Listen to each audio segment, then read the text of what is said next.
first P in PIPPC is prepare, right? So you should have built your design by now. You should have made it as efficient of a system as possible. Now you've got to be mentally prepared before you go into the house. Sales is really simple. There's really only three things you have to do. You have to get them to like you, trust you, and make it make sense. If your head's not in the right space, one of or all those things are going to fall short. If you're flustered because your kid got in trouble, or you're flustered because somebody just canceled an appointment, or one of your deals didn't go through, or a customer called you up angry, or whatever, there's a million things in life that can fluster your mind. And if that negative energy is still flustering you when you walk in the home, they may end up not liking you, they may end up not trusting you, and it probably won't make sense to you. Okay, so you've got to get your mind right. So here's a couple tips that I've learned how to do over the years that have helped me. Number one, what is the best scenario for the customer?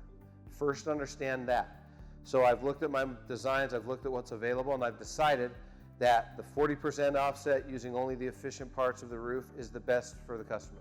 Or maybe I've decided that the 100% off, whatever I've decided, I need to figure out what the best case scenario for that customer is, and then I have to sell myself on why that makes sense.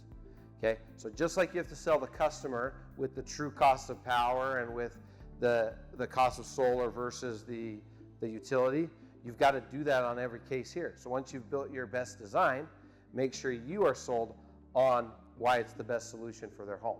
Number two, memorize this phrase. Your reality is not their reality. Have you ever gone into a home where you're like, this is a no-brainer?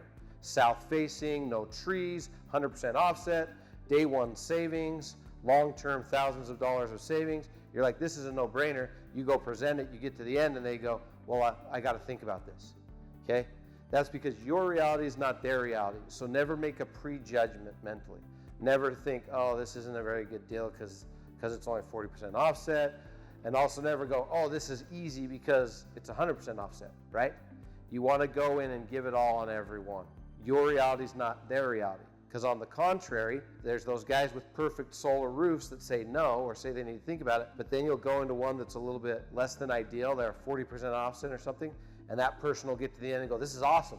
Some solar is better than no solar, and they'll sign up. Your reality is not their reality.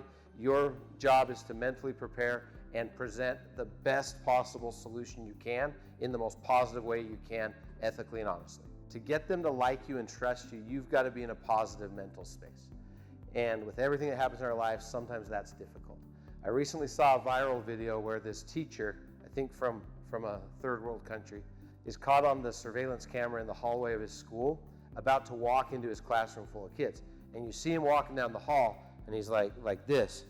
And he gets to the door of the classroom, and you see him stick out his chest, bring his shoulders back, and he forces himself to smile. He goes, and he does that a couple times.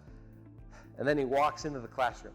And this video went viral because you saw that this guy had all the pressures of life bringing him down mentally, but he knew how important it was that when he got in front of these students, that he brought his A game, that he transmitted positivity to them. So right before he went to the classroom, he mentally reset, forced himself to smile, and walked in, and I don't see what happens on the other side, but I'm sure he gave an amazing lesson and touched the lives of those students.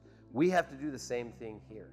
When we're tired, when it's been a long day, when we're frustrated with all the garbage that happens in our lives, before we sit in front of that customer, before we knock on the door, we've got to do that. And sometimes it's just as simple as forcing yourself to smile and then walking in. But whatever it is, find a way to mentally reset and leave everything else outside. My high school football coach used to say, leave your lives in the locker room so that when you step on the field, it's all about football. That's what has to happen mentally when we step into these homes.